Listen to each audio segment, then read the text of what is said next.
Bom dia, boa tarde, boa noite, pessoal. Estamos aqui em mais um episódio do Trilha do Pixel e hoje temos dois convidados que vamos bater um papo sobre IA. São dois profissionais de IA. Se apresentem aí, por favor, pessoal. Oi, eu sou o Carlos Henrique. Tudo bem, pessoal? Bom, primeiramente, me apresentar um pouquinho. Meu nome é Lucas Henrique. Primeiramente, Rafa, muito obrigado aí pelo convite por participar dessa entrevista aqui da Trilha do Pixel. Apresentar um pouquinho. Então, meu nome é Lucas Henrique, eu sou formado em Engenharia Mecatrônica e trabalho como engenheiro de inteligência artificial há aproximadamente 2 anos. E também tenho um pequeno empreendimento junto com o Carlos, que a gente utiliza também bastante IA, que aí acho que o Carlos consegue explicar melhor nesse nosso ramo de atuação. Bom, a gente trabalha com automação e acho que o nosso foco principal, assim, atualmente são os chatbots, né? Que a gente trabalha com atendimento de, por exemplo, restaurantes ou clínicas. Bom, em geral, atendimentos, né? Uhum. E é isso.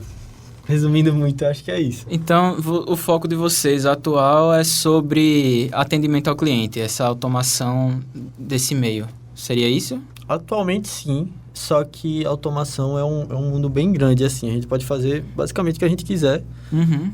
Mas o que a gente está trabalhando realmente hoje é isso. Só que, tipo assim, a gente consegue fazer desde um trabalho repetitivo, que é o mais interessante pra gente, tipo, automatizar e tirar uma pessoa, um humano ali, tá fazendo um trabalho simples, a um trabalho que precisa de alguma expertise, assim. Algo mais operacional. É. Certo, então você tocou nesse ponto aí interessante. Vocês, nesse caso, estão cortando uma pessoa da equipe, que no caso seria esse atendimento, né? Vocês conseguem substituir por meio da IA de vocês. Seria isso? Eu acho que, em parte, tipo assim, como é que eu te explico? Porque, veja, a pergunta que a gente quer chegar hoje, Tá. para dar início ao nosso papo. Sob a visão de vocês, profissionais, a IA tem uma evolução natural como uma ferramenta ou vocês acham que vai se tornar algo muito maior que vai substituir a maioria dos empregos? É algo que vai representar uma ameaça. O que é que vocês acham? Eu acho que, tipo assim, dessa visão que você acabou de jogar aí, a IA serve mais como ajudante da pessoa, não como vai substituir completamente. Por exemplo, tem um exemplo bem legal que eu já vi, que é assim, os aviões hoje em dia, eles podem ser, tipo assim, eles não precisam de uma pessoa para controlar eles, mas precisa desse fator humano para controlar, basicamente, para voar, entendeu? A IA eu vejo da mesma forma, entendeu? Eu vejo dessa forma, que é mais como um ajudante, não um substituto completo. Legal. Não, essa questão do avião é bastante interessante, Carlos. E, de fato, a inteligência artificial, hoje em dia, claro que ela vem avançando de maneira drástica. Vou até pedir um pouquinho de perdão, que eu gosto de falar um pouquinho mais técnico aqui das curiosidades, porque, de fato, como é minha área de atuação, meu trabalho, eu sou apaixonado por essa área, né? Mas as IAs, por exemplo, que está muito em alta hoje em dia, são o que nós chamamos de inteligências artificiais generativas, que são basicamente inteligências artificiais que geram conteúdo, seja conteúdo de texto, conteúdo de imagem, vídeo, áudio e por aí vai. O ChatGPT, no caso. Exatamente. Né? Então, ChatGPT, Gemini, aquelas outras ferramentas como Midjourney, DALL-E e por aí vai, que Sim, os mais populares. são os mais populares. E é muito interessante porque essas inteligências artificiais, apesar de estarem muito em alta, elas ainda não são 100% confiáveis. Sempre precisa ter, para que ela opere de maneira assim, o mais assertiva, o mais correto possível, ainda assim é necessário ter um fator humano ali, seja pelo menos supervisionando a ferramenta. Hoje em dia, ainda é praticamente inviável você ter uma inteligência artificial que consiga realmente fazer 100% de todo o fluxo de trabalho sozinha, né? E aí entra na parte do que se ela pode ser considerada uma ferramenta, né, para a nossa produtividade ou talvez uma ameaça de substituição.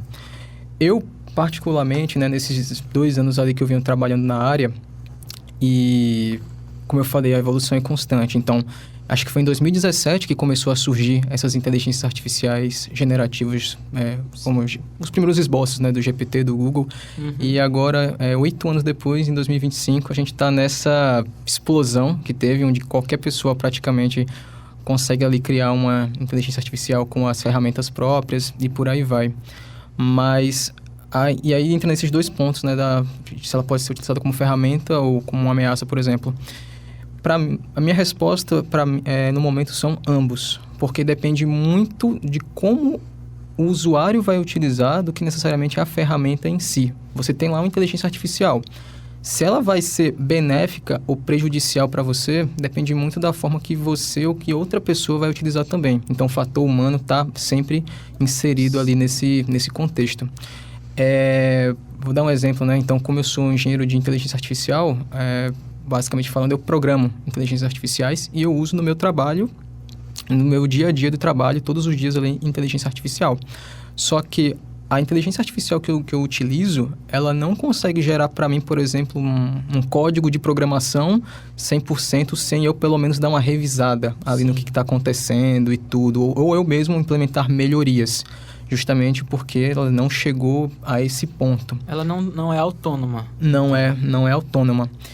Já pelo outro lado, e aí sim, claro, quando a gente fala de produtividade, aí também tem para ajudar a fazer brainstorming, ajudar a fazer talvez rascunhos de texto, de propagandas de marketing, por exemplo, de banner e tudo mais. E aí tem um outro lado da ameaça também, que por incrível que pareça eu vejo, assim, em questão de exemplos, muito mais ameaças do que como ferramenta, porque ferramenta é muito concentrada em produtividade. Sim, é atrelada ao trabalho. Atrelada ao trabalho. Agora, para ameaça, o que é que nós temos? Eu lembro aqui de cabeça, por exemplo. Você falou um pouquinho da questão do desemprego, que eu acho meio termo ainda, eu acho que não substitui 100%, mas existe uma certa redução de trabalho humano. É inevitável, diria. Exato. Eu acho que conforme a humanidade vai avançando, vão sendo criados trabalhos mais complexos assim e vai tirando trabalho de outras pessoas. Tipo... Essa parte dos trabalhos básicos, que nesse caso o atendimento ao cliente. Você acha que... Eu acho que uma parte sim. Acho que um pouco de caixa de supermercado também. Que não chega a ser muito IA, mas automação, né? Mas hoje já tem os sistemas autônomos, né? Os totens que você mesmo passa, então complicado, né? Isso. E aí entra nessas questões que são um pouco mais éticas, vamos dizer assim, que vou dar um exemplo, né? Então a gente tem, por exemplo, uma ferramenta de inteligência artificial que ela consegue gerar imagens ou manipular imagens. Você pode usar isso tanto para sua produtividade, para ajudar a fazer campanhas, fazer talvez ali banners e tudo mais, ou você pode usar para fazer deepfake, por exemplo. Depende muito de como a pessoa vai utilizar. Então, volta de novo naquele ponto. É muito mais como um ser humano vai utilizar a ferramenta do que necessariamente a IA, ela é do mal, vamos dizer assim. Mas muito mais pela pessoa que está usando, sabe? Certo. Então, esse papo foi bom para entender bem essa sua visão sobre como o ser humano vai utilizar. Mas aí eu queria que você me explicasse melhor, então, sobre essa questão da autonomia da inteligência artificial, porque, pelo que eu entendi, ela é muito atrelada ao uso, mas ela não tem essa autonomia de pensamento, no caso, não é isso? Como é que funciona essa dinâmica? Perfeitamente. É até um pouco engraçado, talvez polêmico falar isso, porque tem gente que acha que, não é, mas de fato é. A inteligência artificial, ela ainda, quando eu falo ainda, porque realmente eu não gosto muito de 100% dizer como é que vai ser no futuro. Não dá pra prever, né? Mas a inteligência artificial ainda, apesar dela ser realmente muito útil, ela, no fim das contas, ela é burra no sentido de que não consegue ter um pensamento próprio, né? Aí vou entrar um pouquinho na parte técnica de novo, mas assim, tentar explicar de uma maneira mais dinâmica, assim, mais lúdica. Como é que acontece? Eu vou dar um exemplo do ChatGPT. O ChatGPT, ele é um modelo de IA que foi treinado em bilhões de fontes de informações. Seja, por exemplo, artigos de Wikipédia, artigos científicos, livros na internet, comentários de redes sociais, notícias e tudo mais que é possível encontrar dentro e fora da internet também. Então, ele tem esse conhecimento massivo. Então, quando você, por exemplo, pergunta para o ChatGPT a seguinte pergunta, por exemplo: Oi, ChatGPT, tudo bem? Eu tenho um gato. O que é que você acha disso? Geralmente, o que ele pode responder é o seguinte: opa, que legal, que você tem um gato, que fofinho, qual é a raça dele ou algo do tipo. Mas, por dentro, o que está acontecendo? Ele não está pensando realmente, interpretando o que você falou e tem um pensamento próprio para gerar a resposta. O que ele está fazendo? Ele está, entre aspas, acessando essas bilhões de informações que ele tem, que ele foi treinado, e geralmente ele percebe que quando uma pessoa, alguma fonte de informação fala alguma coisa semelhante a isso que você está dizendo, de que tem um gato e tudo, geralmente as respostas para esse tipo de comentário lá na fonte de dados dele são pessoas dizendo isso: olha, que fofinho, que bonitinho, qual é a raça dele. Então ele está mimetizando o ser humano, ele não está pensando por si só, que é uma impressão que a gente tem, até pela forma como funciona. Mas exatamente, ele está imitando, ele procura ali qual é a palavra que mais se repete na resposta. É tudo estatística, na verdade, é tudo probabilidade. Ele vê qual é a palavra mais provável de ser a resposta para isso. E aí entra um ponto importante que ainda explica, aí como você falou perfeitamente, ele está mimetizando o comportamento humano. Uhum. Mas ainda assim, ocorre o risco de ele não responder, ele responder alguma coisa nada a ver. Talvez você já tenha passado por isso quando foi utilizar alguma ferramenta dessa. Acontece. Que a gente chama, tecnicamente a gente chama isso de alucinação. É quando ele realmente inventa informações que são erradas ou são inexistentes só para ter uma resposta ali. Acho que acontece muito em pesquisa, né? A gente vê exemplos, muita gente comenta, até na área da saúde, já tem gente que já chegou a perguntar, só que não sei exatamente como acontece, mas ele embaralha fontes e aí ele fala com convicção algo que não existe, né? Isso. Lucas, tu falando disso fez eu lembrar que o comportamento dos vetores lá do ChatGPT, por exemplo, lembra como os neurônios se comportam. Sim. Parece bastante a forma de pensar, por exemplo. Sim. E aí, mais um pouquinho técnico, mas eu acho que é bem interessante de explicar isso aí. Quando o Carlos ele fala de vetores, o que isso significa, né? É porque é um pouquinho mais técnico, mas eu vou tentar explicar aqui. Sim. Computadores, eles não entendem linguagem humana. Uhum. Então, quando você fala para o ChatGPT, esse mesmo exemplo, eu tenho um gato, o que é que você acha disso? Ele não está pensando. Ele não está pensando e, na verdade, ele nem entendeu o que você falou. Ele pega esse texto, eu tenho um gato, e, assim, falando bem esdrúxulo mesmo, ele transforma isso em números. Porque, sim, o computador consegue entender números. Ele entende os números e vê quais são os números, assim, lá na fonte de dados que bate e aí depois traduz para português de novo, vamos dizer código, assim. Né? E isso é um pouco é um pouco parecido com o comportamento humano, que foi o que o Carlos falou. Porque realmente a inteligência artificial, ela foi criada ali, os primeiros estudos foram após 1945, então ali na década de 1950, mais ou menos. E qual que era o objetivo dos cientistas? Eles queriam criar computadores que fossem capazes de imitar ou tentar simular, a palavra melhor é simular o comportamento dos seres humanos. Então, como é que o cérebro do ser humano e as ações dele se comportam? Vou dar um exemplo. Geralmente, quando a gente está com frio, é porque os nossos sensores, né? Receptores, isso, que a gente tem no corpo, eles sentem isso, mandam a informação para o cérebro.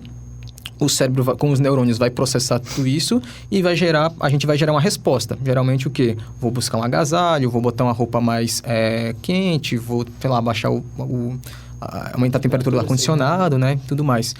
É mais ou menos assim que essas inteligências artificiais funcionam. Então, você dá algumas entradas para elas, sejam, como eu falei, um texto, um vídeo, uma imagem, algo do tipo, e ele vai fazer essa busca, vai fazer essa combinação de estímulos, por assim dizer, nesses neurônios, até o termo técnico, neurônios artificiais delas, e no final vai gerar a resposta que você quer, que aí é muito o que você falou também. Eu lembro, me corrija se eu tô errado, Lucas, depois. É tipo assim, você jogou a palavra gato do ChatGPT, aí ele, por si, o jeito dele pensar é tipo assim, coisas que tem relacionadas a gato. Aí tipo animal, sei lá, felino, ele pega coisas relacionadas. Ele vai fazendo a bolha de significados dele, né? Tipo isso, do mesmo jeito que a gente funciona. Por exemplo, sei lá, levei uma queda. Na minha cabeça tem, tipo assim, pô, queda é o quê? É uma coisa ruim, machuca, tipo, liga essas coisas, sabe? Do mesmo jeito.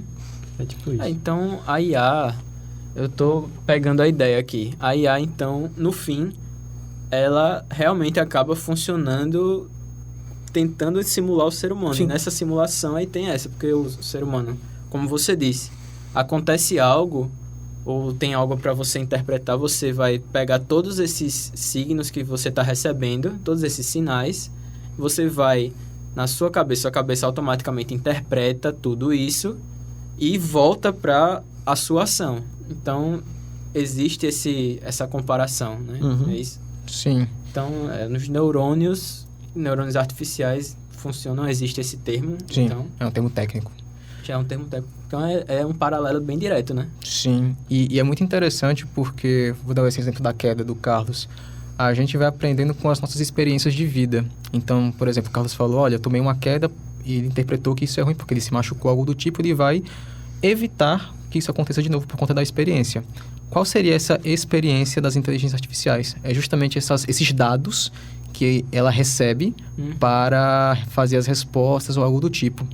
E aí entra até um pouquinho nesse ponto dessa suposta ameaça ou a ferramenta que ela pode ser, né? Porque, por exemplo, acho que provavelmente você já deve ter... Saíram essas notícias, assim, acho que há um ano atrás, mais ou menos, que era o quê? Quando começou a estourar esse hype, vamos dizer assim, de utilizar inteligência artificial... Se popularizou, agora no celular qualquer um tem acesso. Isso. E aí, quando começou a se popularizar a inteligência artificial para gerar imagens, o que o pessoal o pessoal descobriu que algumas IAs estavam fazendo? Elas não estão gerando imagem própria, e sim pegando referência de bancos de dados de imagens de artistas de verdade. E aí aconteceu uma coisa muito interessante, porque imagina o seguinte, eu tenho ali um banco de dados que tem apenas imagens que foram criadas 100% por artistas humanos. Certo. Aí a IA, ela recebe essas imagens, entende ali o padrão de desenho delas, e quando você pede para criar uma imagem com um determinado estilo, ela vai lá e cria. Eu quero criar uma imagem estilo Van Gogh, ou que teve recentemente estilo do Estúdio Ghibli, né? Sim. E tudo mais. Ela utiliza a referência que tem ali e cria. O que estava acontecendo que eu achei engraçado? O pessoal, quando criava essa imagem com inteligência artificial, de propósito, jogava essa nova imagem feita por IA naquele primeiro banco de dados. Aí, teve uma hora que começou a ter mais imagem gerada por IA do que imagem de humanos nesse banco de dados. E aí, quando novas imagens surgiam, ficava tudo ruim. Se mutilando, né? Ia se automutilando. Eu não sei se você chegou a ver isso. Ela se baseia não no original, mas no que ela fez, vai ficando cada vez mais longe. E fica uma bagunça, porque até o nosso cérebro humano não consegue interpretar isso, que um computador, tá gerando. Fica estranho até pra gente. Causa estranheza, né? O Vale da Estranheza. O Vale da Estranheza. É isso, tenta mimetizar algo que é humano, mas o ser humano sabe que tem algo ali estranho e vai ficando cada vez mais isso, longe disso, né? Exatamente. Até nesse caso que você falou das imagens é perfeito, porque a gente sempre percebe que tem alguma coisa estranha ali, sempre tem algo, talvez uma proporção, uma posição talvez de orelha, de nariz, de boca ou algo do tipo. Claro que as IAs, eu admito, elas estão avançando para eventualmente diminuir essa estranheza, mas ainda tem bastante. E aí, quanto mais você usa uma imagem que foi gerada por IA como referência para criar outra imagem, mais vai distorcendo e ficando estranho. E aí entra um aspecto que eu acho muito interessante, que é isso que faz, pelo menos na minha opinião, que o fator humano no final é indispensável. Tem que ter, porque a não ser que as IAs evoluam ao ponto de daqui a alguns anos ser tipo a Skynet do Exterminador do Futuro. Sempre, quando o assunto é IA, sempre tem esse paralelo da Skynet, né? Por isso que a galera agradece ao ChatGPT, né? Porque no futuro ela vai me poupar. Então, assim, a não ser que tenha ali uma revolução das máquinas, que aí eu também não vou entrar muito em detalhe, mas, assim, as chances disso acontecer... É bem possível. Eu tenho uma opinião são profissionais de IA aqui falando sobre a Skynet. Eu ia falar assim que no momento eu não vejo a possibilidade, mas como eu falei, eu não gosto de, tipo assim, dizer certeza do futuro. A não ser que você tenha, Carlos, alguma opinião aí do porquê que você acha que é bem Carlos possível. tem uma opinião mais forte sobre as IAs. E aí? Tô brincando, pô. De resenha, né? Eu acho possível ter, tipo assim, sei lá, no futuro, assim, próximo, ter robôs e pessoas, assim, mas é um pensamento meu que eu vou guardar. É um mistério. Pô, mas então, agora a gente contextualizou bem o que é IA, eu entendi bem melhor agora como funcionam, mas aí vamos trazer um pouco mais para nossa realidade. Vou trazer para o meu caso aqui, o meu exemplo, né? Eu, como estudante de publicidade, eu estudo todas as técnicas, estudo sobre cores, formas, como é que isso se relaciona com o sentimento do ser humano, né? Como ele vai se relacionar com as marcas. E, assim, conheço muita gente que utiliza as IAs, principalmente as de geração de imagem, para poder melhorar, não melhorar, mas como ferramenta, né? Inicialmente. Aumentar a produtividade, talvez. Para aumentar a produtividade, utilizam essas IAs. Mas, sobre geração de imagem, eu acho que atualmente ainda existe, como você disse, esse vale da estranheza ali sobre, por exemplo, imitar uma fotografia. Tá tendo recentemente agora uma onda desses profissionais que fazem iFood, por exemplo, tudo no Instagram. Eles tiram a foto do produto e aí pedem para IA melhorar e fazer uma simulação de como uma foto profissional. Mas ainda tem algo ali que não é natural e dá para ver. Algo liso demais, uma cor que não era para estar exatamente daquele jeito. Então, assim, o que eu queria saber de vocês é o seguinte: vocês já me disseram que hoje ainda não é assim, mas um panorama de evolução, não prevendo o futuro, mas seria possível, então, que elas substituíssem uma foto? Vocês acham, nessa visão assim, eventualmente vai acontecer? Eu imagino que sim. Eu acho que consegue, sim. Porque já tá no caminho. Eu lembro... Vocês lembram quando tinha, tipo assim... Começou esse rolê de vídeos por IA? Que tinha um vídeo do Will Smith comendo macarrão. Sim. O quão ruim era, tá ligado? E agora já tem... E agora, tipo, muito tá melhor, quase real. Tá cagado, mas tá, tipo, quase real. Então vai pra parte ética da coisa, né? Porque eu acho que hoje já dá pra dizer, é um fato. A IA... Vai dominar o mundo. Não é dominar o mundo, talvez. Mas essa tecnologia de imagem tá melhorando muito, né? Ela veio pra ficar. É impossível. Sabe as palavras. Que é a thumb. Ela veio pra ficar. Mas realmente a IA ela veio pra ficar porque eu não considero um hype. Eu vou dar isso é uma opinião pessoal minha, tá? Por exemplo, você deve lembrar talvez, Rafa, que teve há um tempo atrás aquele hype de metaverso.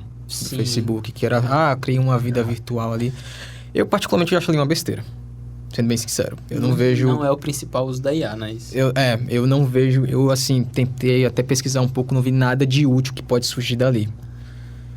Foi opinião minha. Assim, não que não seja 100% útil, mas assim, para aplicações de fato, talvez pelo custo, talvez um famoso ROI ali, retorno de investimento. Tu já viu a realidade, a Mixed Reality, eu não lembro o nome.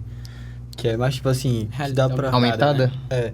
Que dá pra usar, tipo assim, um computador dentro do óculos. Você tá usando o computador, tipo assim, certo, de tela, certo. assim. Pô, isso é muito útil, eu imagino. Mas isso é metaverso? Eu acho que se inclui no metaverso, mas não é certeza. Tudo bem. Tudo bem.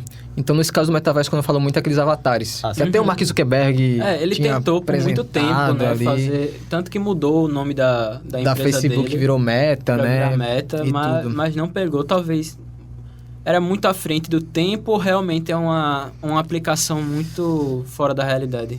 Cara, assim, pra mim, como eu falei, opinião minha, especificamente falando dessa questão de metaverso, de de avatares e tudo, tem uma vidinha virtual ali. Eu lembro que até teve uma notícia que eu vi de um casal que comprou uma casa com dinheiro real. E foi caro. De não sei quantos milhares de dólares. E, tipo assim, você vai ter uma casa real. É tipo um NFT. Ele nunca jogou Rabu. Ele nunca jogou. No Rabu, tinha valor, viu? Tinha valor. E aí, eu olho assim, particularmente eu acho isso uma besteira, assim.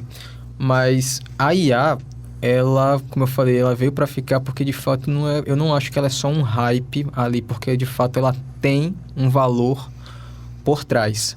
A IA, ela surgiu, como eu falei, no século passado, no início dos anos 2000, ali, final dos anos 90, que começou realmente a utilizar na prática, porque os computadores eles começaram a ter poder de processamento suficiente, né, para conseguir programar essas coisas.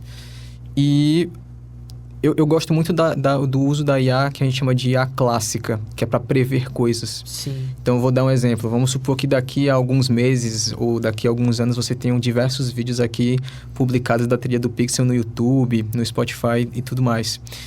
E aí esses vídeos vão ter dados, vão ter número de visualizações, vai ter tempo de duração, número de likes, número de comentários e por aí vai. O que a abordagem clássica da IA diz pra gente? Que a gente pode prever isso. Claro, é tudo estatística, então não é 100% de certeza. Uhum. Mas conseguimos estimar, por exemplo, o seguinte: eu quero fazer um vídeo que vai viralizar.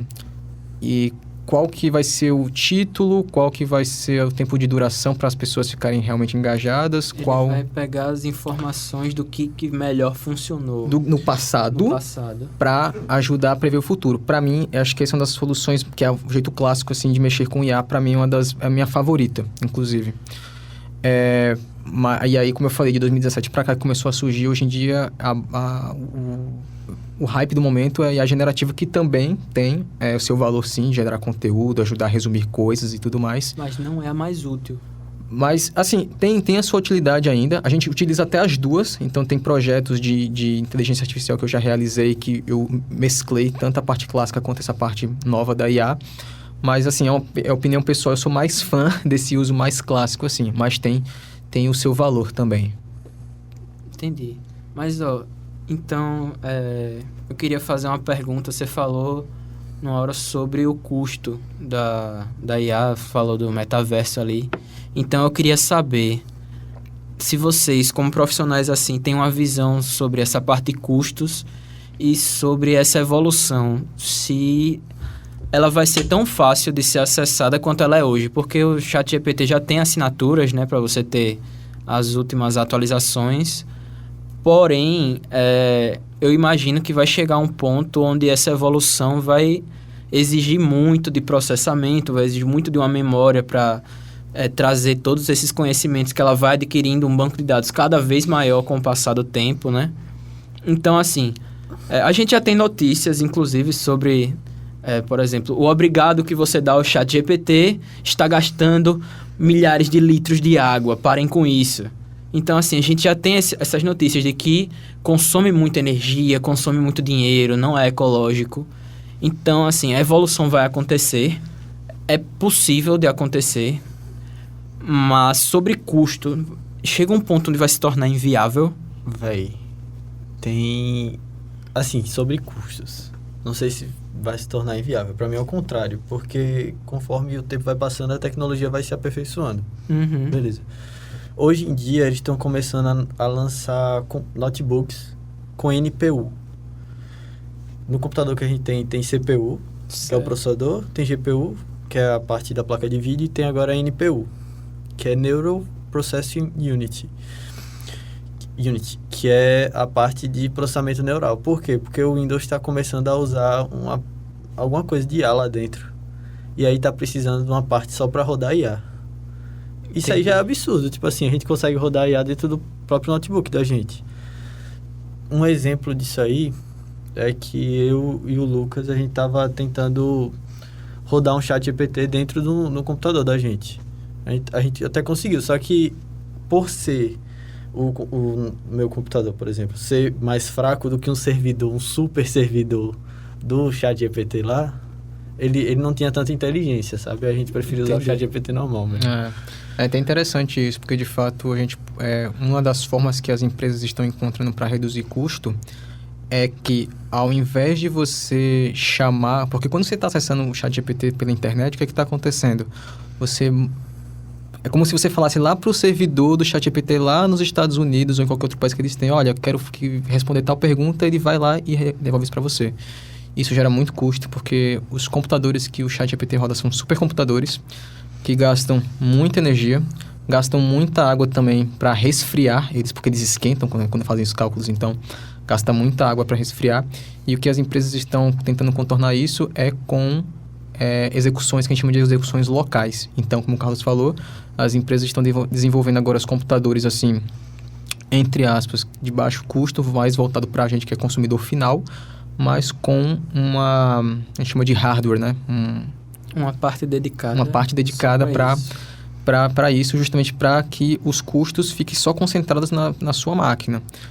Como o Carlos comentou, a gente tentou utilizar um modelo de inteligência artificial que rodava nos nossos próprios computadores, só que como nossos computadores não são feitos para isso, né? Computador de uso pessoal, a IA, tipo assim, ela dava a resposta faltando palavra, trocando letra, tipo, não ficou legal. Então, no momento, a gente está utilizando essas as mais famosas, por assim dizer. E aí eu até queria aproveitar esse ponto para falar da questão dos custos, né? Sim. Você comentou até, Rafa, da questão que saiu recentemente. Eu até vi um post no LinkedIn sobre isso, de um cara reclamando lá, dizendo que você realmente não pode dar obrigado pro ChatGPT, porque você não seja educado. Se ele dá a sua resposta, já para por aí, não dá um obrigado nem nada, porque isso tá fazendo gastar muita energia e não sei o que, e por aí vai. Ele está correto em partes, né? De fato, porque toda vez que você fala com uma IA dessa, você está realmente gastando o processamento do computador e, consequentemente, está gastando energia e tudo mais, água e por aí vai. Mas o caso do obrigado, de fato, acho que é irrisório. Irrisório, a palavra certa é irrisório, porque realmente é um texto muito pequeno e de fácil entendimento, vamos dizer assim. Então seria rápido não gastaria tanto processamento para isso, né? Isso. E aí, como eu falei, de fato, ainda é um problema. Muitas empresas estão falando sobre essa questão de economia de energia. Inclusive, eu lembro que quando começou esse hype do pessoal fazer imagens estilo Estúdio Ghibli lá no ChatGPT, eu lembro que depois de um tempo, acho que uns 2 dias depois só, eles desligaram essa funcionalidade, porque estava gastando muita energia dos servidores lá da OpenAI, que é a empresa que criou o ChatGPT, né? Uhum. Mas eu acredito que no futuro, com as pesquisas que temos hoje em dia em todas as áreas, acredito sim que vai surgir algum tipo de fonte de energia mais ecológica e econômica nesse sentido, a ponto disso não ser mais um problema. Ainda principalmente para gerar imagem, e vídeos, né? Mas eu acho que não vai ser realmente um problema para sempre isso aí. Já existe, então, essa visão de que não vai ser um problema. Eu queria entender isso. Porque quem vê de fora, assim, vê esse tipo de notícia, pensa que é algo que vai escalonar para algo que vai ser inviável. Mas, então, a existência dessa NPU já corta muito, essa evolução já direta aí, já corta esse problema, não seria isso? Ô, Rafa. Minha vez de perguntar. Mudou a dinâmica. O que é que você pensa? Mudou. É uma conversa. O que é que você pensava antes, tipo assim, da gente estar aqui, sobre a IA? Sobre ela ser uma ferramenta ou dominar tudo? Não, é sério. Qual era o seu pré-conceito sobre IA? Meu preconceito com IA. Mas então, é porque, principalmente nessa área criativa, né? A área da publicidade. Muito se fala sobre algo que vai ficar genérico, algo que não é viável, e muita gente tem esse medo de que vai ser trocado por um IA. Então, ninguém vê muito bem com bons olhos, e aí, quando tem aquela pessoa que usa, muitas vezes o pessoal diz, pô, velho, que porcaria, muito ruim. Então, não só eu, né? Muita gente tem esse preconceito, mas eventualmente a gente vai ter que aprender a lidar com a IA, né? Não tem como parar ela. Então, essa parte criativa realmente é preocupante, mas para quem almeja ser profissional não pode fugir dela. tem que aprender a usar da forma mais eficiente. Aí tem essas ferramentas sobre melhorar a produtividade, sobre receber opções de áreas criativas, receber sinônimos, e aí você vai utilizando isso para facilitar o seu trabalho. Hoje eu já tenho um pouco mais essa visão. Mas, como eu falei, sobre geração de imagem, hoje eu ainda vejo como algo ruim. Nunca é natural. Mas, quando você tá lá no seu Photoshop e você seleciona uma área e pede pra trocar por outra coisa, é uma coisa ruim? É um uso ruim? Não, mas aí é porque tá aumentando a produtividade dele. Tá então, essa é a área ferramenta. Ele não, nesse tipo de uso, ele não tá gerando uma imagem do zero, ele tá ajustando. Nisso eu acredito mais. Pelo menos atualmente já dá para usar bem. Eu não sou muito fã do... cria uma imagem de uma pessoa segurando tal coisa. Esse tipo de imagem, para mim, ainda é algo muito liso, algo que do zero, falta algo. Mas, por exemplo, uma que eu uso muito, né? Para não dizer que eu não uso. Não é isso. Eu uso muito. Você retirar um objeto de uma imagem. Isso já está muito fácil de usar. Já tem até no próprio iPhone e no Samsung também. Já tem no própria galeria do celular essa função de você selecionar e tirar lá. Eu uso no Adobe, mas assim, esse já é um uso muito bom, muito útil para fotografia, por exemplo. Ao invés de você gerar, você utilizar para editar uma foto.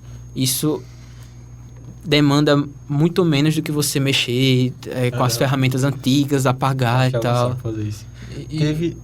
Só para complementar, e outro ponto interessante, porque hoje em dia acho que qualquer profissional de qualquer área, inclusive, independente se é da área de saúde, área de TI, área de engenharia, de humanas também, tem que saber usar IA. Está sendo até quase um pré-requisito. Eu acesso frequentemente o LinkedIn, porque lá tem, acho que, muitas notícias interessantes sobre o tema. E uma coisa que eu percebi é que, assim, há uns 3, 4 anos atrás, um pouco antes da pandemia, né? Porque a IA deu um estouro muito grande na pandemia, inclusive, né? Então, antes da pandemia, o pessoal exigia muito saber Excel. Lá nas vagas de emprego, tem que saber Excel, não sei o que e tudo mais. Hoje em dia eu já vi muitas vagas dizendo necessário pelo menos um conhecimento básico em ChatGPT. Porque, de fato, ChatGPT sendo mais básico porque é um chatbot que conversa com você. Mas é como você falou no seu caso, você usa ferramentas de IA para ajudar a fazer seu trabalho, né? Eu, particularmente, estou junto com você nessa opinião de que para gerar imagens do zero... E ainda mais imagens que tem ali um certo tom, um toque humano, vamos dizer assim. A obra de arte, por exemplo. Para mim, obra de arte, apesar de que existem algumas IAs que criam obra de arte hoje em dia, eu sou contra porque, para mim, a obra de arte tem que ter sempre aquele toque humano. Ou seja... tem algo ali, um sentimento, um feeling. O que foi que a pessoa estava pensando quando criou aquilo. Imagina, a gente falou até lá no começo, a IA não pensa. Então, você não tem como dizer ali o que a IA pensou quando escreveu aquilo. É só uma junção de referências que já foram pensadas por antes, humanos. Por humanos. No fim, sempre tem a parte humana ali. Exatamente. Fundo, né? Eu, por exemplo, uso muito IA para fazer imagem do estilo diagrama, porque eu sou um pouco preguiçoso para fazer... às vezes eu tenho que fazer apresentações de PowerPoint e tudo lá na empresa que eu trabalho, e eu tenho, preguiça de, caçar um logo ali na internet... porque a gente sempre estuda desde criancinha que quando você vai mexer no PowerPoint, qual que é a ideia da apresentação de slides? Pouco texto, muita imagem autoexplicativa. Só que aí eu tenho, de fato, uma certa preguiça ali de ir procurando as imagens... Até porque não é o seu foco, né? Não é a sua área. Não exatamente. Eu não gosto muito. Então, o que eu faço? Eu escrevo o texto no estilo ali de um artigo mesmo, para apresentar um relatório, melhor dizendo. Copio algumas partes desse relatório e jogo ali para um IA que vai gerar a imagem que é estilo diagrama. Sim. Então, é mais questão de ter uma seta para lá, uma seta para cá. Ele vai organizar os pensamentos. De forma mais visual. Exatamente. E aí já, uma apresentação que antigamente, antes da IA, eu ia demorar, 3 dias para fazer, hoje eu consigo fazer em poucas horas. Mas isso é um caso que eu acho muito bacana. Mas é claro que Se eu vou gerar uma obra de arte, por exemplo, eu prefiro contratar um artista do que pedir para um IA gerar para mim. Pelo menos assim eu penso, né? Teve um uso, você falou um uso interessante que eu tava até fazendo um dia desse, que era aquela minha agenda. Eu tenho uma agenda, um cronograma semanal de treinos, de segunda a domingo. E aí eu fiz aquilo. Antes eu tinha pedido pro ChatGPT para fazer uma imagem, como se fosse uma interface de aplicativo. E aí ele me desenhou mais ou menos o que eu queria.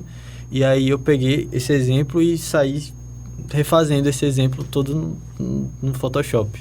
Então você pegou uma base, né? Isso Peguei uma como base. modelo Ele tá e me editou. ajudando, não tá me trocando. Aí eu melhorei o que ele já tinha feito, é tipo isso. Deixa eu dar um exemplo aqui sobre o que é que não funciona. Uma coisa que hoje muita gente usa porque é fácil, mas eu acho terrível. Eu falei sobre o iFood, restaurantes que utilizam essa função de melhorar imagens.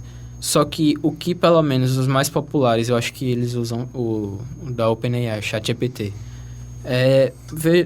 Manda uma imagem e diz, melhore ela, ou faça como se fosse uma foto profissional. Mas ele não edita.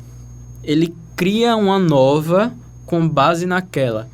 Mas, por exemplo, para comida é algo que tem que parecer algo palpável, né? Algo que existe, algo natural. Você vai comer alguma coisa, você não pode ter estranhamento. E muitos restaurantes já estão usando essa função e aí você vê aquela imagem, tá muito perfeitinho. Você vê um macarrão assim, com os macarrões organizados. E aí você vê um hambúrguer com tudo perfeitinho e tal. O Mac, por exemplo, o Mac nunca utilizou IA. Você vê, mas o sanduíche do Mac, ele é muito perfeitinho. Por que ele é perfeitinho? Porque existe um profissional, existe uma equipe inteira que pega um hambúrguer deles, o que existe, eles montam do jeito que querem para fazer uma boa fotografia. Por que funciona, apesar de ser diferente do produto que você recebe? Porque é um profissional, uma pessoa mexendo naquilo para mostrar o melhor ângulo, as melhores imagens para mostrar tudo, traz os ingredientes para frente. Mas aquilo ali é real, aquilo ali existe. É uma edição de imagem, só que feita por humano. Feita por humano, Quando não tem isso de mexer, você tira a melhor foto possível e ainda tem o ser humano mexendo manualmente ali nos programas. E aí você vê que é algo que não causa nenhum tipo de estranhamento. Diferente dessa nova tendência, você vai no iFood e vê um cardápio com fotos, é um sanduíche organizadíssimo e tal, é algo estranho. Então, assim, pra essa massa que usa, o pessoal assim, eu acho que falta cuidado, entendeu? A IA não chegou nesse ponto. Então, ainda não substitui um profissional de fotografia, esse publicitário, no caso, né? Eu acho que depende. Por quê? Tem algumas imagens que eu vejo de comida que são boas, funcionam bem. E aí, porque eu acho que depende do uso da pessoa que está usando. Porque, por exemplo, digamos que, sei lá, tem uma lanchonete e abrir agora ela. Eu preciso de alguma coisa fácil, eu não consigo contratar uma pessoa. Aí uma nesse caso, custos. Nesse caso eu concordo com o uso da IA. Mas no caso, tipo, da pessoa ter uma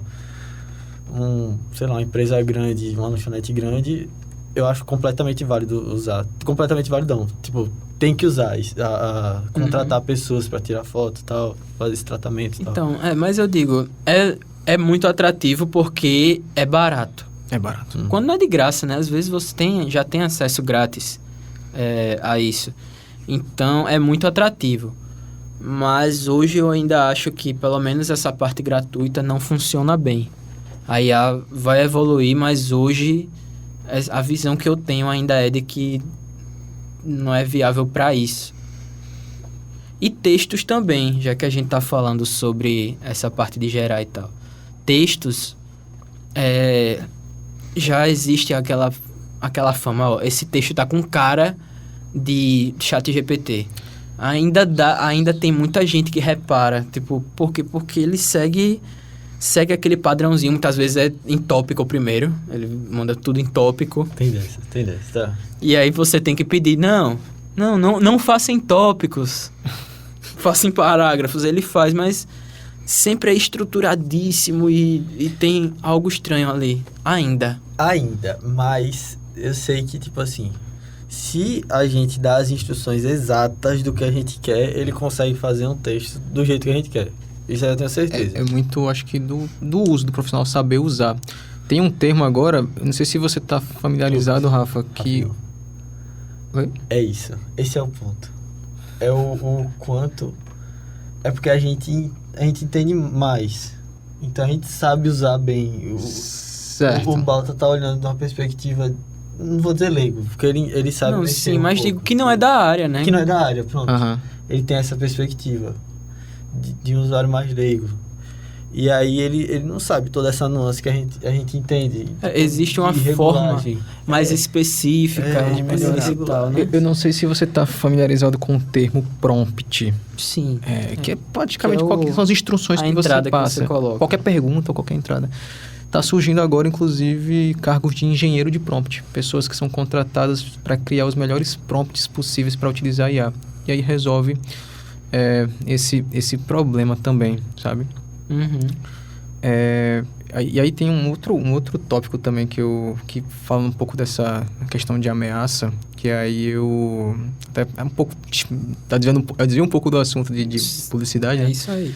Mas que a gente até estava conversando um pouquinho mais cedo, que era o pessoal que usa ela como um substituto, por exemplo, de psicólogo.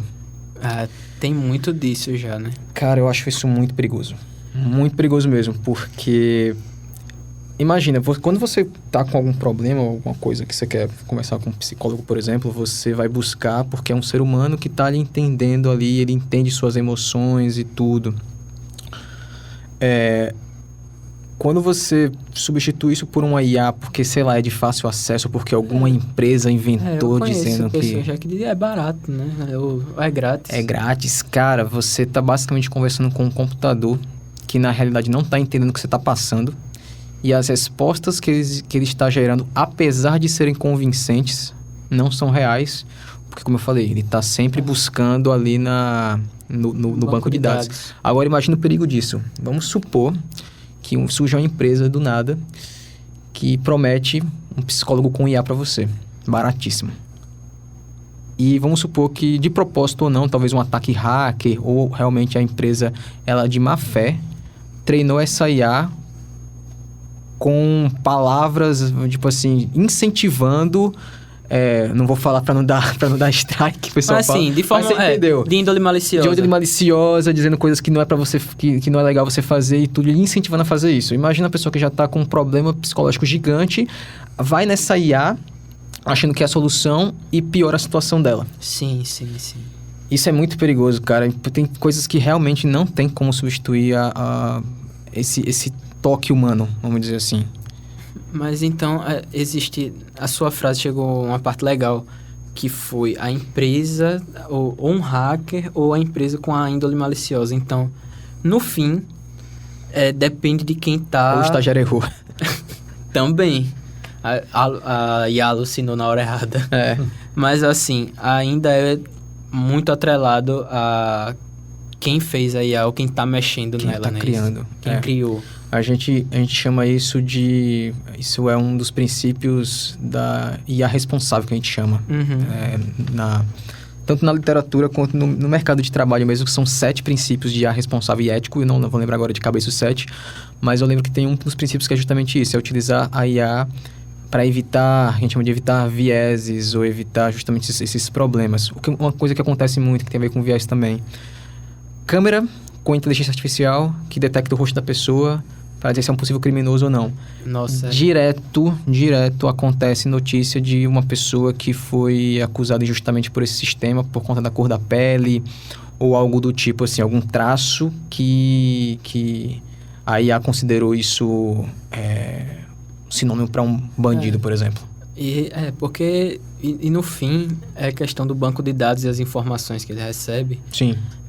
Existe nesse banco de dados informações preconceituosas que ele não vai filtrar. E quem adicionou as informações preconceituosas foram os humanos. No fim, a IA não é autônoma. Por mais que chame de inteligência artificial, essa inteligência ela está mimetizando humanos e o banco de dados que ela utiliza é de informações humanas. Informações humanas. Exatamente. Então, assim, a gente vê tudo isso. Esse exemplo que você estava comentando agora há pouco dos textos jornalísticos também, quando a pessoa realmente... que é o que você comentou, a gente que é profissional da área, a gente sabe utilizar, a gente sabe as melhores técnicas para fazer a melhor resposta possível, mas quem vai utilizar sem saber o conhecimento, sem ter o conhecimento, não vai conseguir. Eu já vi direto, assim, notícias de meios jornalísticos, até sérios, inclusive, que você olha pro texto, você não vê nada com nada, você olha, cara, isso aqui... É um texto repetitivo. Repetitivo não faz sentido mesmo. Você olha assim, aí você, cara, você tem certeza que foi alguém que fez com IA e não passou por uma curadoria para pelo menos revisar o texto. O que eu acho, por exemplo, um aspecto legal, interessante, é o que a UOL fez. A UOL, eles agora estão com a iniciativa de... Tem lá o texto de matéria jornalística, só que no final e no começo tem lá um resumo em tópicos, só que eles deixam bem explícito no rodapé. Esse resumo foi criado com IA. Então, às vezes, quando a pessoa está sem tempo ali para ver a notícia inteira, pega lá, vê os 3 tópicos principais da notícia e você entendeu. E ainda deu clique para eles, que é o que eles querem. Eles querem um clique, pelo menos, né? Uhum.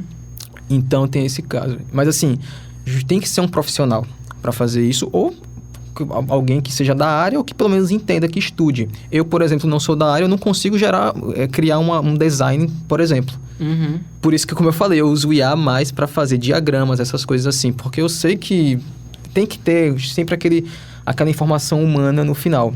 Por exemplo, eu uso o IA muito para programação porque é minha área. Só que eu não chego na IA, um GPT da vida e falo, olha, eu quero que você faça um aplicativo de software que faça isso, isso e isso, tipo assim, com, sei lá, 5 parágrafos. Ele vai fazer o código, mas o resultado não vai ser bom. Vai ficar muito pelo contrário, vai ficar horrível. Porque existem coisas que a gente aprende na graduação, em cursos ou na experiência de vida mesmo, que só a pessoa, um humano, vai ter ali a nuance de entender qual que é a melhor solução. Uhum. É por isso que, por exemplo, eu imagino que se talvez você fosse utilizar uma IA para gerar uma imagem, você tendo todo o conhecimento que você adquiriu no seu curso e tudo de, por exemplo, estou chutando aqui, teoria das cores, proporção áurea que o pessoal fala e tudo, você consegue colocar lá no prompt exatamente para ele fazer a melhor forma possível. Mas eu que não entendo essas coisas, eu não vou conseguir gerar algo interessante, sabe? Então, ela é muito adaptável, né, para quem sabe usar. No caso, você pode ensinar ela a fazer da forma que você quer. E aí ela se torna extremamente eficiente. E isso sim, no banco de dados dela tiver informação sobre isso. Porque vamos supor que você quer usar uma IA que você quer falar sobre teoria das cores. E ela não tem isso dentro lá do treinamento dela, é a mesma coisa que nada. Confusa.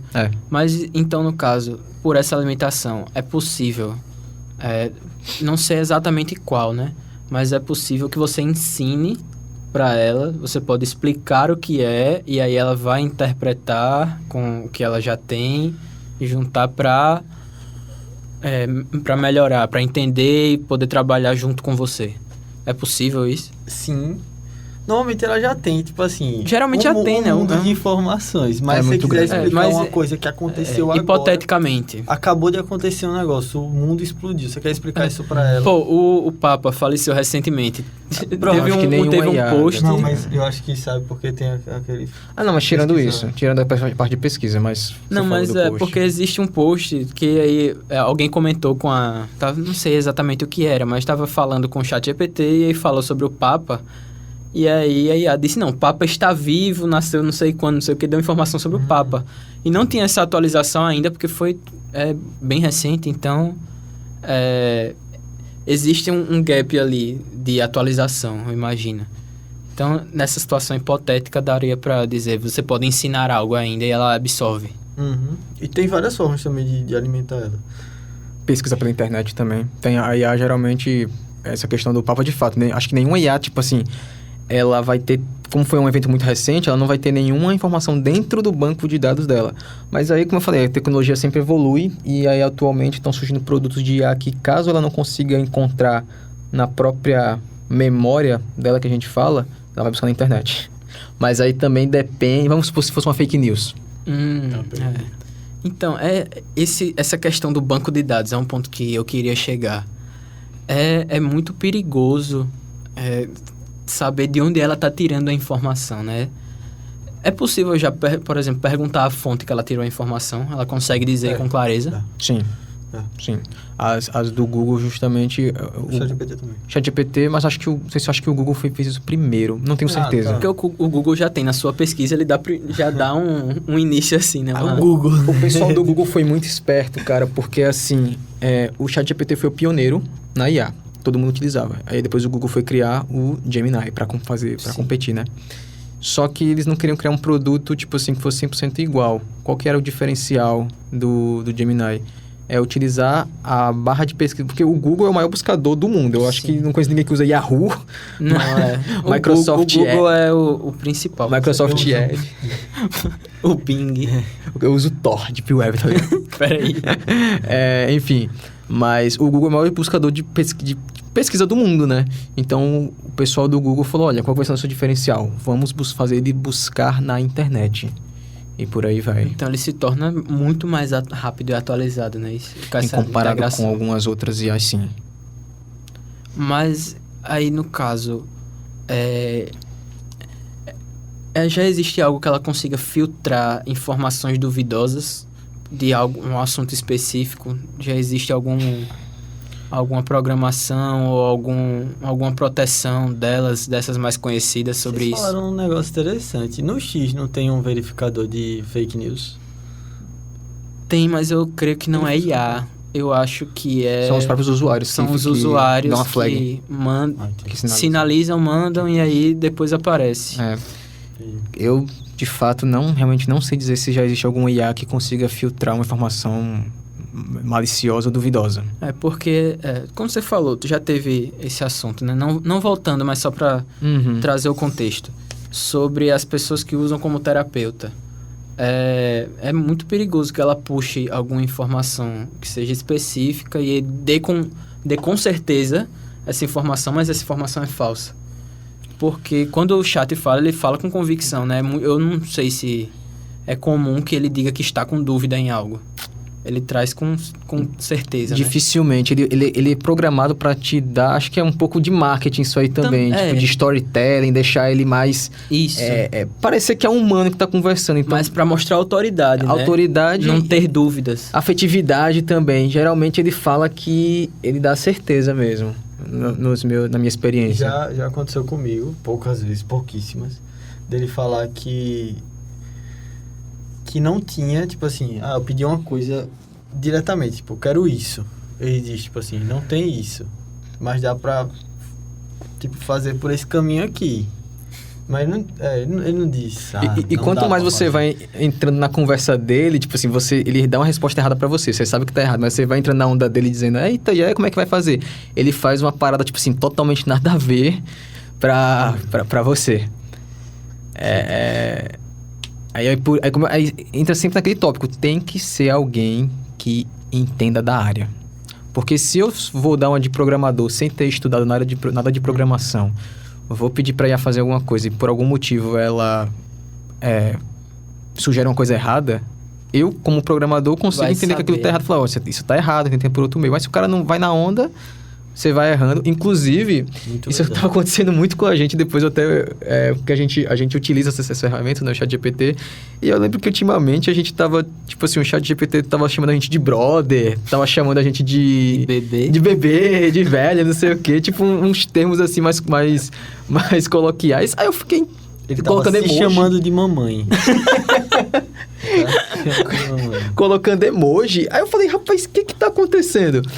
Aí eu pensei, no ChatGPT a gente consegue colocar pedir pra ele responder dessa forma. Aí eu perguntei, Carlos, você tá colocando alguma coisa assim? Ele falou, rapaz, não tô não.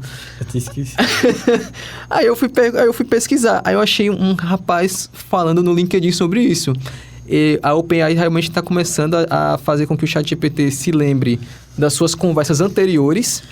Não. E ele tá adaptando a conversa dele para ficar parecendo com a sua conversa. É porque a gente tava falando com ele desse jeito e aí ele tava tentando... Ele automaticamente ele tenta ajustar para se tornar mais próximo. Exatamente. Sabe que a resenha é que ele foi muito perceptível quando ele antes estava funcionando normal, aí teve essa atualização que entrou o 4.5, foi alguma coisa assim. Acho que foi nessa época mesmo. Entrou o 4.5 e entrou esse negócio também. Aí ele começou a responder assim. Só que antes eu tinha configurado o chat GPT da gente pra estar chamando a gente de bebê. Mas eu tirei isso.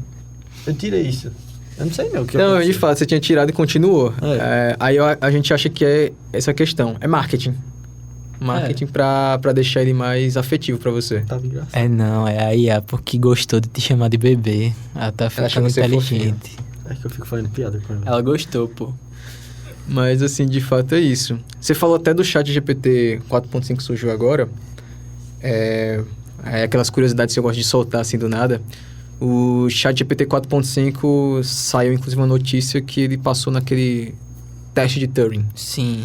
Aí, pro pessoal que não conhece, basicamente, o teste de Turing, ele é um teste bem antigo, criado, acho que foi em 1950 também, por aí, pelo Alan Turing, que é o famoso pai da computação, né? E a ideia era o seguinte... mais ou menos, é uma teoria, né? Que se você colocasse um humano para conversar com um outro humano e também com uma máquina, sem você saber quem é quem, qual é qual, né? E por algum acaso... E depois você vai ter que dizer qual que era o humano, qual que era a máquina, ou se os dois eram humanos, se os dois eram máquinas, enfim. A teoria do Alan Turing, né? Era que se essa máquina... Se o humano, na verdade, que estava fazendo as perguntas e conversando... ele acabasse dizendo que ele estava conversando com outro humano, sendo que, na verdade, era uma máquina, quer dizer que esse computador, essa IA, ela passou nesse teste de Turing.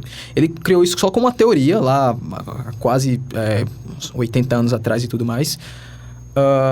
E aí, recentemente, saiu um artigo dizendo isso. Olha, o ChatGPT 4.5 foi realizada uma pesquisa com não sei quantas pessoas entrevistadas. E em 75%, não lembro quantas eram realmente, mas em 75% das vezes as pessoas achavam que era um humano falando. É um número muito alto. É um número muito alto, mas assim, é aquilo, quem é da área sabe que não é exatamente assim. Talvez o pessoal que seja leigo olhe e fale, pronto, acabou, é a revolução das máquinas, it's over, a Skynet chegou. É isso mesmo. Mas...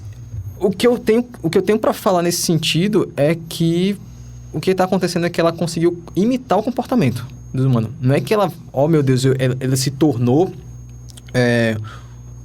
o pessoal, eu vi o pessoal dizendo muito isso. Aqueles títulos assim que o pessoal coloca muito de matéria jornalística só para atrair seguidor. Clickbait. A IA finalmente alcançou a inteligência humana. Não, ele está imitando o comportamento humano muito bem agora.